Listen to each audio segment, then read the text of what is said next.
শারদীয়া দুর্গোৎসবের আগে এক মানবিক পদক্ষেপে তারকেশ্বর বিধানসভা এলাকায় বস্ত্র বিতরণ কর্মসূচি গ্রহণ করলেন বিধায়ক রামেন্দু সিংহ রায়। গত বৃহস্পতিবার তারকেশ্বর নতুন বাসস্ট্যান্ডে এই উদ্যোগের অঙ্গ হিসেবে এক অনুষ্ঠানের আয়োজন করা হয়, যেখানে প্রায় 600 মহিলার হাতে নতুন বস্ত্র তুলে দেওয়া হয়। বিধায়কের পক্ষ থেকে জানানো হয়েছে, সারা বিধানসভা এলাকায় মোট 6000 মহিলাকে এই সুব্যবস্থার আওতায় আনা হয়েছে।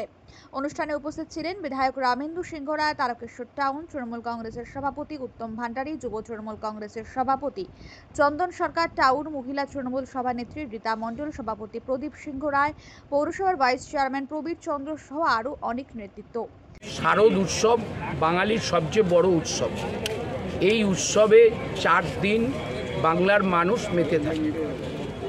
মানুষ আমার বিধানসভা অনেক 15টা গ্রাম পঞ্চায়েত আছে, একটা আমাদের টাউন।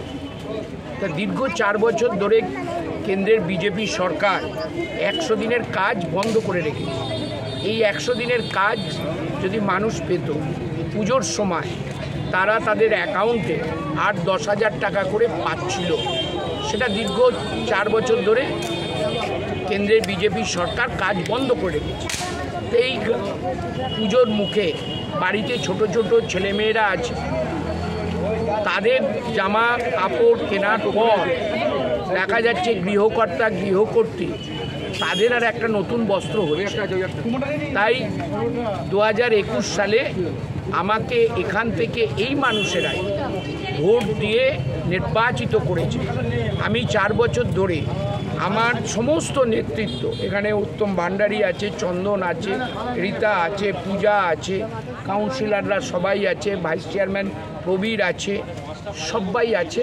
এদেরকে নিয়ে এই কয়েক বছর পুজোর প্রাক্কালে বেশ কিছু মানুষকে আমরা এই বস্ত্র তুলে দিই।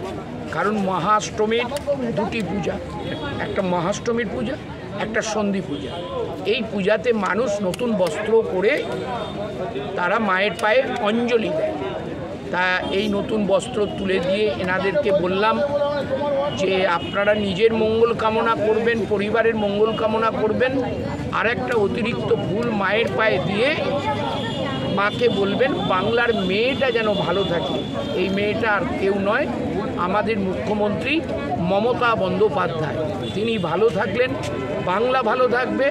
25 থেকে 59 সব মহিলারা তারা লক্ষ্মীর ভাণ্ডারের আওতায় এসে তারা সমৃদ্ধ হবে।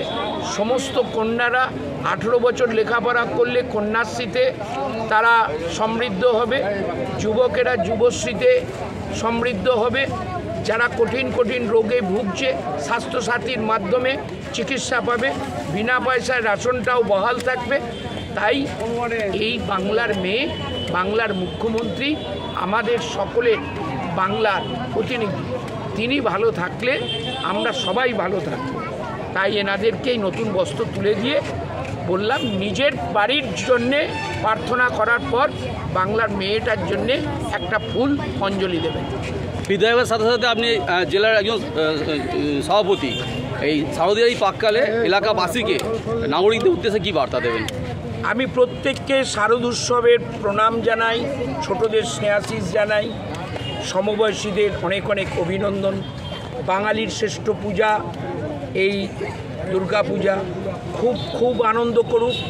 হিন্দু ধর্মের এই পূজা হলেও হিন্দু ধর্মের মানুষেরা তিথি নক্ষত্র মেনে পূজা দেবে, কিন্তু ওই পূজা প্রাঙ্গণে আমি সকল ধর্মের মানুষকে বলবো আসুন। কারণ আমাদের মাননীয় মুখ্যমন্ত্রী বারবার বলেন বিশ্বাসে ধর্ম যে যার, কিন্তু ধর্মকে কেন্দ্র করে যে উৎসব সেটা হচ্ছে সবার। আর শারদ উৎসব বাংলার সমস্ত ধর্মের সমস্ত বর্ণের মানুষের। তাই এই 4 দিন সকলে মিলে মিশে একাকার হয়ে ভ্রাতৃত্বের বন্ধন সুদৃঢ় রেখে যেন এই পূজায় মেতে উঠি। বাংলা পথ দেখাবে, ভারতবর্ষ শিক্ষা নেবে, পৃথিবীর বুকে ছড়িয়ে পড়বে শারদ উৎসবের এই গরিমা। সাংবাদিকদের মুখোমুখি হয়ে বিধায়ক রামেন্দ্র সিংহ রায় বলেন, বর্তমানে 100 দিনের কাজ বন্ধ থাকায় বহু সাধারণ মানুষ সমস্যায় পড়েছেন। দুর্গাপুজোর এই সময়ে মানুষ আনন্দে মেতে থাকেন, কিন্তু অর্থাভাবে অনেকেই নতুন পোশাক কিনতে পারেন না। তাই আমি আমার এলাকার সাধারণ মানুষের মুখে সামান্য হাসি ফোটাতে উদ্যোগ নিয়েছি।